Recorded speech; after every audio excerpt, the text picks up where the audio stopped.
Have you ever wondered what separates the truly great from the merely talented? It's a question that has echoed through the halls of sports history, business, and even our own personal lives. Today, we're diving deep into a story that perfectly illustrates this. A tale featuring one of the most iconic figures in modern sports, Cristiano Ronaldo. This isn't just a story about football. It's a profound lesson about ego, humility, and the real definition of success. Imagine the scene. A sun-drenched training ground, the smell of freshly cut grass hanging in the air. On the pitch is Cristiano Ronaldo, a name synonymous with greatness. We all know him, a living legend, a goal-scoring machine, a 5-time Ballon d'Or winner. His every move is a masterclass in skill, a symphony of power and precision. He juggles the ball with effortless grace, his feet a blur as he executes trick after trick. He's a phenomenon, a force of nature, and he knows it. You can see it in his posture, the confident set of his jaw, the way he carries himself with an almost royal air. He is, without a doubt, one of the greatest footballers to ever grace the game. But talent and confidence, when unchecked, can walk a very fine line with arrogance. On this particular day, that line was about to be crossed. His teammates are there, too, working hard, running drills, but Ronaldo seems to be in a world of his own. He's practicing, yes, but it feels more like a performance for an invisible audience. He pulls off a dazzling step over, then another. But a teammate who is open for a simple pass is completely ignored. He's a solo artist in a team sport. A brilliant star shining so brightly it threatens to blind everyone around him, including himself. This immense self-belief is what propelled him to the top. But it's also a double-edged sword. The coach blows his whistle, gathering the team. He begins to explain a new, complex, tactical drill. It's designed to build chemistry, to improve synchronized movement and quick passing under pressure. It requires every single player to be in perfect harmony, to think and act as one cohesive unit. The coach is passionate, using a whiteboard to illustrate the intricate passing patterns. But as he speaks, the camera finds Ronaldo. His reaction is telling. There's a subtle roll of the eyes, a barely concealed sigh of impatience. You can almost hear his thoughts. Why do I need this? I can win the game by myself. He doesn't even wait for the coach to finish. With an air of defiance, he separates from the group and starts walking ahead, grabbing a ball and beginning the drill on his own terms. He's convinced his individual brilliance is all that matters. I don't need this, he mutters, just loud enough for those nearby to hear. I'm the best. It's a moment of pure ego, a declaration that he stands above the team, above the strategy, above the very concept of collaboration. His teammates exchange uneasy glances. The coach just watches, a knowing, almost sad look on his face. Sometimes, the most important lessons can't be taught with a whiteboard. They have to be experienced.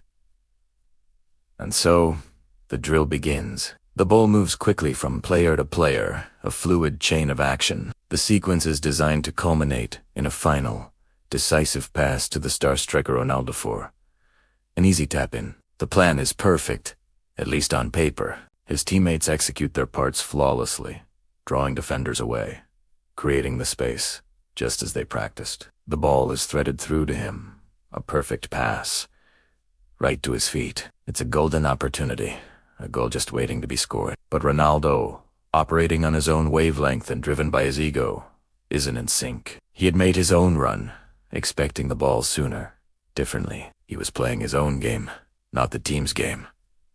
He lunges for the pass, but his timing is off. The connection is clumsy. The ball skids off his foot, rolling harmlessly out of bounds.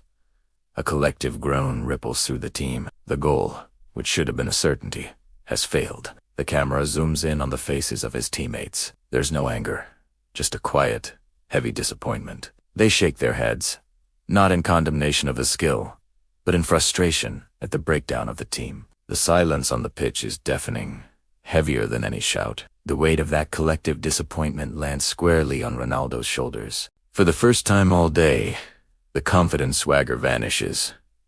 In that powerful, silent moment, something shifts. The world seems to slow down. Ronaldo stands alone, frozen in place. He replays the missed pass in his head. But it's not the technical error that stings. It's the image of his teammates' faces, the shared look of a missed opportunity. It hits him like a physical blow. His talent, his legendary skill, his status as the best, none of it mattered. In fact, his insistence on his own superiority was the very thing that caused the failure. He sees it with sudden, shocking clarity. Talent alone is a hollow victory. Without humility, without the willingness to be part of something larger than yourself, even the brightest star can falter and fade. He takes a deep, cleansing breath.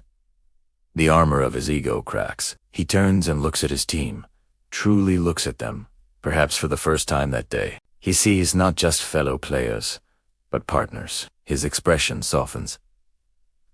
There's no grand apology, no dramatic speech. There doesn't need to be. The apology is in his Iza. Silent acknowledgement of his mistake, a plea for another chance. He slowly walks back and rejoins the group, not as a superstar condescending to play with others, but as a member of the team. He listens intently as the coach gives a few quiet words of encouragement. The arrogance is gone, replaced by a focused, humble determination. The whistle blows again. The drill restarts. This time, everything is different. Ronaldo is no longer a solo act. He's part of the orchestra, playing his instrument in perfect harmony with everyone else. He makes the decoy runs. He pulls defenders out of position.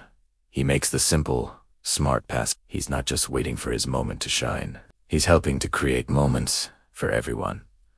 The ball once again flows toward the goal. The sequence is the same, but the energy is transformed. This time, when the final pass comes his way, he doesn't just receive it, he lays it off with a perfect one-touch pass to a teammate in a better position. That teammate scores. The net bulges. The celebration erupts. But this time it's not a polite clap. It's a genuine, joyous explosion of unity. The players mob each other, and at the center of it all is Ronaldo, a massive smile on his face. He's celebrating not just the goal, but the way it was scored together. He high-fives the goal scorer, claps his other teammates on the back. The victory feels different. It's not just a point on the scoreboard. It's a shared achievement. It feels earned. It feels real.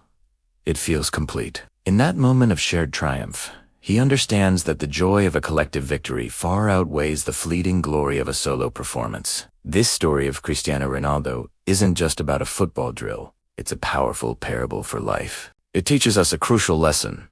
Ego might help you shine, but it's humility and teamwork that win the game. No matter how talented, how skilled, or how successful you are never above the team. Whether that team is your family, your colleagues at work, or your friends, true strength lies in connection and collaboration. Ego isolates. Humility unites. Ego builds a pedestal. Teamwork builds a legacy. So, the next time you're tempted to believe you're the best and don't need anyone else, remember Ronaldo on that training ground, because the greatest victories are the ones we achieve together. Thanks so much for watching. If this story resonated with you, hit that like button and subscribe for more content that explores the mindset of champions. Let us know in the comments what you think is more important, individual talent or teamwork. We'd love to hear your thoughts. Until next time, stay humble and play for the team.